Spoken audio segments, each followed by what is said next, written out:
Hey everyone, Kyle Erickson here. We're nearing close to the end of 2021, and for a lot of us, especially as we push through the holidays, we tend to reflect on the past year. I think everyone has lists of things that they liked most or did most, and we see a lot of this year in review stuff out there, and that got me thinking a little bit to myself what this channel has meant to me in 2021. It's been a huge learning experience and a lot of hard work and a lot of progression. Around this time last year, one of the things that I wanted to do was get better at photography and making videos. And this channel has been up for a few years now, but before this year, I didn't really upload very often. And I didn't know much about making videos or taking photos, but doing these things is such a rewarding creative outlet for me. I wanted to do more of it and get better at it. And I think before this year, I'd done maybe 10 or 12 videos total. And this year alone is going to be over 40 when everything is said and done. In that time, I've experienced highs and lows and different things going on in my personal life. And as I've sort of got into a rhythm with creating content, I've picked up some things along the way that I do want to pass along to other people who possibly want to get started making videos or creating content, just as a guiding light or things to look out for. When I started this channel, one of the biggest hurdles for me was being really nervous talking on camera, just worrying about what other people would think of me, worrying my stuff just wasn't good enough, just basically worrying. And I think that all kind of stems from the same thing. In general, people worry so much about failing or not being good enough, when I think that's really one of the key things that helps you get better and gets you where you want to be. The truth of the matter is, when you're new at something, the chances are you're not going to be good at it, and that's totally fine. It's something that I've kind of had to reframe in my head, and now I accept and understand a lot more. Just starting something and putting yourself out there is a huge accomplishment in itself. Not a lot of people do that. And sometimes just taking a step back when you're in a negative headspace and looking at what you perceive as failures or things that you're just not good enough at is just things that you want to improve on is a good way to go about things. These aren't bad things. They're just opportunities to get better. And one thing that I try and do with anything in life is just finding the comfort in being uncomfortable. I still seek out things that are uncomfortable because that means that I'm pushing myself and I'm learning new things.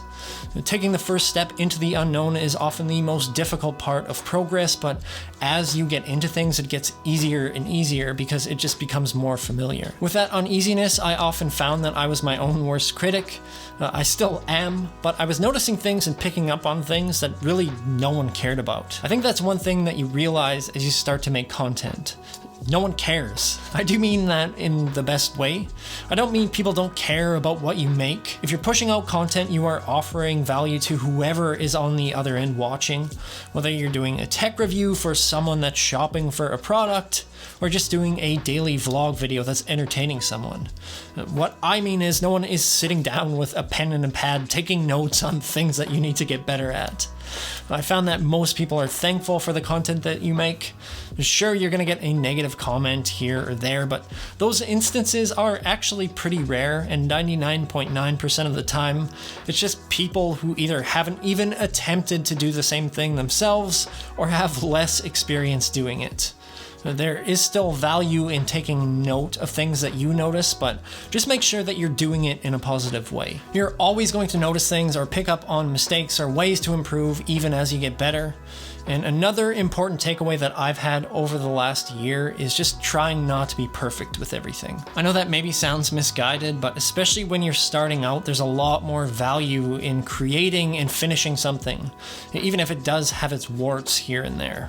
After you put it out into the world, it's good to take note of some of those things for the next project, but if you're always working on the same thing and trying to perfect it, it's going to take you infinitely longer, and you don't get the same sense of accomplishment as you do when you just finish something off. I would definitely approach things when you start off as more of a learning experience than anything. I found having a learning mindset is really important in anything that you're trying to get better at.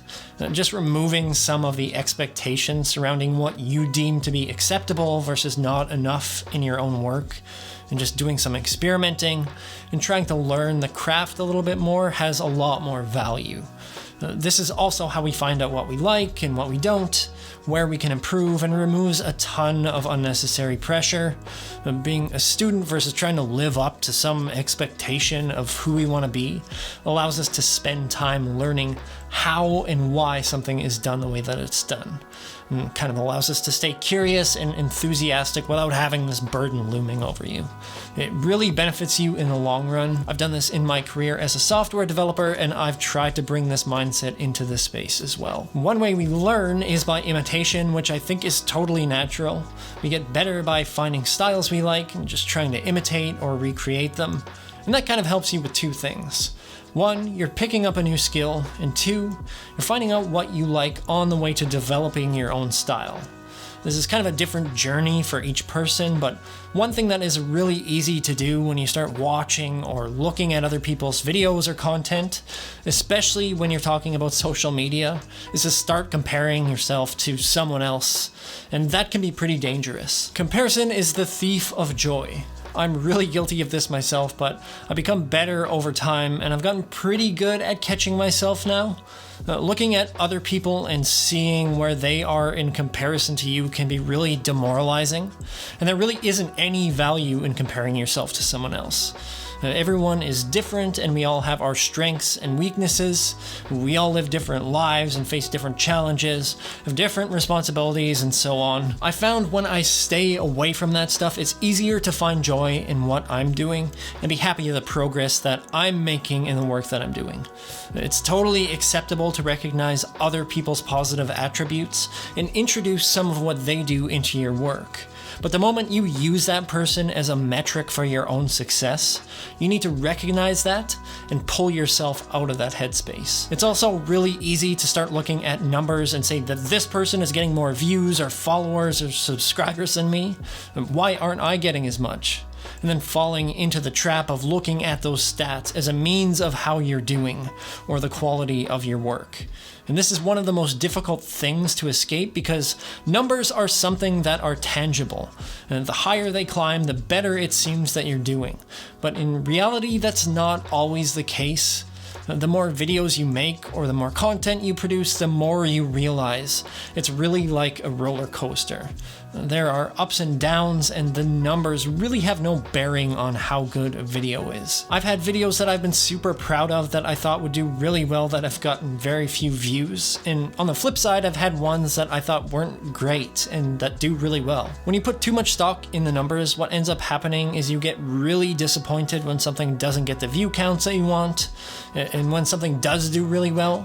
At least for me, it can be almost euphoric, which in theory sounds good, but I found what ends up happening is you're riding this high and it distracts you from thinking about the next video or planning what you're going to do next. Living through highs and lows like that can burn you out, and that's really the last thing that you want. It sucks the fun out of creating. I still do look at the numbers, and I think that's kind of unavoidable, but I try and put less stock into them and more stock into my own opinion and what makes me happy. The last thing that I do want to mention is trying to find a community, even if it's just a few people who are doing the same thing that you are or something similar. Finding some commonality in whatever space that you're in can actually be really beneficial. You're going to be able to learn from each other, share your experiences, vent when things aren't going well, and also support other people when they come across issues or need advice. There's a lot that goes into creating content, or really any skilled topic or trade for that matter, that the average person probably doesn't know about. And just having other people who are going through the same things, who are trying to learn and exist in the same space, can make things feel a little bit less isolated, which I think is something a lot of YouTubers probably feel a bit. We're often making these videos or content by ourselves, so being able to not only talk about those things for your own benefit, but also help other people through things and lift other people up makes the whole experience feel a lot more valuable and rewarding. Those are just some of the things that I've noticed over my time as a creator, which really hasn't been that long, but long enough that I am starting to pick up on these things. I'm always trying to learn and get better. Personally, I feel like I've made good progress on my skills, and I've been really happy with how far I've come in 2021.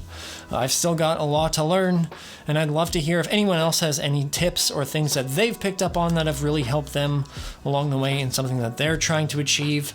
So feel free to leave a comment down below if you have something that has really helped you out in your journey as a creator or a filmmaker or whatever it is. If it can help someone else, I think it's worth sharing.